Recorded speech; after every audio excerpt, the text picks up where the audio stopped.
శ్రీ జ్ఞానపశురాంబ సమేత శ్రీ కాళహస్తీశ్వర స్వామి సన్నిధిలో ఆ ప్రాంగణంలో కూర్చొని మనమంతా కూడా సౌందర్యలహరి 100 శ్లోకాలు పారాయణ చేశాం. ఇప్పుడు శివానందరు కూడా 63 శ్లోకాల దాకా పారాయణ చేశాం. ఈ 63 శ్లోకంలో ఒక విశేషం ఏంటంటే ఇక్కడ జరిగిన సంఘటన, ఈ కాళహస్తి మహత్యంలో జరిగిన ఒక సంఘటన ఏమిటది? తిన్నడి కథ. ఈ తిన్నడి కదా ఒక వేటగాడేండి ఆయన శివలింగాన్ని ఇక్కడ దర్శించాడు. ఈ ప్రాంతానికి వచ్చి దర్శించిన ముందు అతడు తన స్నేహితులతో అంతా వివరిస్తూ ఉండేవాడు. అప్పటిదాకా భక్తి లేదు, కానీ ఇక్కడికి వచ్చిన తర్వాత శివలింగం చూసిన తర్వాత ఆయనలో భక్తి కలిగింది. ఆ చూడంగానే తన్మయత్వం చెందాడు. ఆ విగ్రహాన్ని చూడంగానే, ఆ శివలింగాన్ని చూడంగానే తర్వాత ఆయన అక్కడి నుంచి ఆ లింగానికి పూజ చేయాలనే ఉద్దేశంతో ఎక్కడ లేని భక్తితో తాను అడవిలోకి వెళ్ళి మృగాలను సంహరించి మాంసం తీసుకుని వచ్చి ఆ మాంసాన్ని నైవేద్యంగా పెట్టాడు స్వామికి. మరియు నోటి నిండా నీరు పుక్కిలించుకొని వచ్చి అక్కడ ఆ స్వామి పైన ఆ లింగం మీద పోసేవాడు, అభిషేకంలాగా పోసేవాడు. గండూషాము నిషేచనం దివ్యాభిషేకాయతే అని అందుకే చెప్పాడు ఆదిశంకరాచార్యుడు. అందువల్ల ఆయన తన యొక్క నడిచి వచ్చిన చెప్పులున్న పాదాలతోనే ఆ శివుడి యొక్క మాలిన్యాన్ని, ఆ శివలింగం మీద మాలిన్యం అంతా తీసాడు. ఆయన తీసేసి తాను తెచ్చినటువంటి ఆ నీరు పుక్కిలించి పోసి అది అభిషేకం చేసి తాను తీసుకొచ్చినటువంటి ఆ మాంస ముక్కల్ని నైవేద్యంగా పెట్టాడు. ఆ విధంగా రోజు పూజ చేస్తూ ఉంటే అక్కడ ఒక బ్రాహ్మణుడు వచ్చి ప్రతిరోజు పూజ చేసేవాడు ఆ లింగానికి. ఆయన శివుణ్ణి అడుగుతా అంటే, ఎవరు ఈ విధంగా పవిత్రమైన స్థలంలో అపవిత్రం చేస్తున్న వారెవరు? ఈ విధంగా నేను నిత్యం పూజ చేస్తున్నాను స్వామి, ఎవరు చేస్తున్నారు ఇట్లా పూజ? మాంసం పెట్టడం ఏంది, ఈ ఎంగిలి చాలలేంది నీ లింగం మీద అని చెప్పి అడుగుతాడు. అప్పుడు శివలింగంలోంచి మాట వినపడతాయి. పరమ భక్తుడు ఒకడు బోయేవాడు, అతడు వచ్చి నాకు పూజ చేస్తున్నాడు, అతని యొక్క భక్తి ఎంత గొప్పదో ఇప్పుడు చూపిస్తాను నీకు అంటాడు. నాకంటే గొప్పవాడా ఆయన అంటాడు. నీకంటే గొప్ప కాదు అనే విషయము అతన్ని ఇప్పుడు పరీక్ష పెడతాను, నువ్వు ఇక్కడే ఉండి చూడమని చెప్తాడు. అప్పుడు ఆ బ్రాహ్మణుడు అక్కడే దాంకొని ఉంటాడు. ఇంతలో ఈ తిన్నడు వచ్చేసి తన నోటి నిండా నీళ్లు పెట్టుకొని వచ్చి ఆ శివలింగం పైన ఉన్న మాలిన్యం అంతా తన చెప్పు కాళ్ళతో తీసేసి ఆయన పుక్కిలి పోసేసి నీరు పోసి అభిషేకం చేస్తాడు. తను తీసుకొచ్చిన ఎంగిలి చేసి చూసుకున్న మాంసం తీసుకొచ్చి ఆ మాంసాన్ని నైవేద్యంగా పెడతాడు. పెట్టి తన్మయత్తున మునిగిపోతాడు.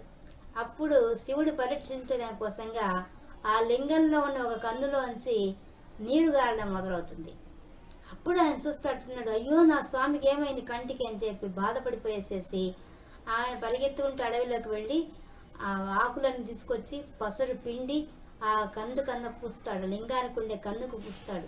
పూస్తే ఇంకా ఆగకుండా నీరు కాకుండా రక్తం కారడం మొదలవుతుంది. అప్పుడు ఆయనకు దిగులైపోతుంది, అయ్యో నా స్వామికి ఎట్లా సేవలు చేయాలని చెప్పేసి, ఓ శివ నీకు నేనేం చేస్తే నీకు తగ్గుతుంది అని చెప్పి ఆవిరి పడతాడే, ఏమో చేస్తాడు. పాపం ఎన్ని చేసినా ఆ రక్తం ఆగదు.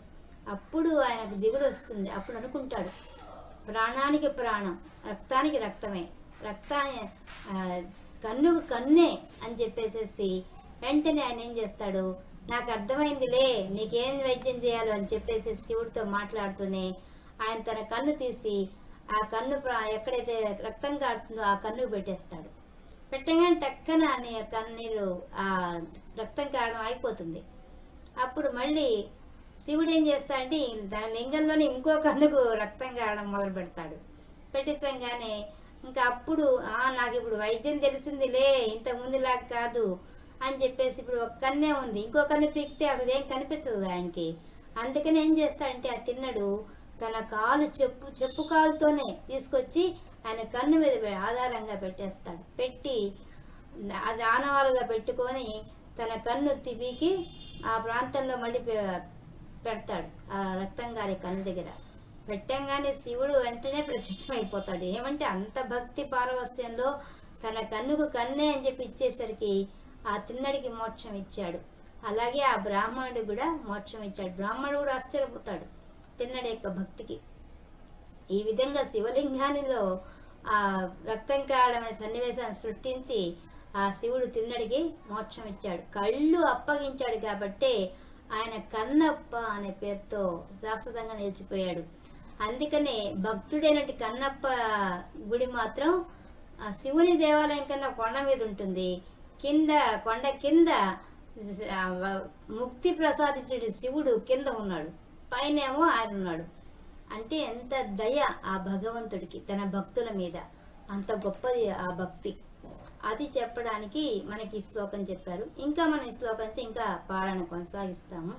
ఇక్కడ మనం ఇంతమంది మదనపల్లి నుంచి వచ్చి ఇంత మదనపల్లిలో ఉండే రాజరాజేశ్వరి గుడి సత్సంగం వాళ్ళంతా పాల్గొని ఇంత జయప్రదంగా జరిపిస్తున్న ఈ పారాయణం అద్భుతమైంది. మన భాగ్యం ఈ విధంగా చేయడం. అలాగే నెల్లూరు వాళ్ళు, కర్నూలు నుంచి ఒకరు వచ్చారు, వెంకటగిరి నుంచి ఒకరు వచ్చారు. వీళ్ళందరూ పాల్గొని ఈ కార్యక్రమాన్ని జయప్రదంగా జరిపిస్తున్నారు.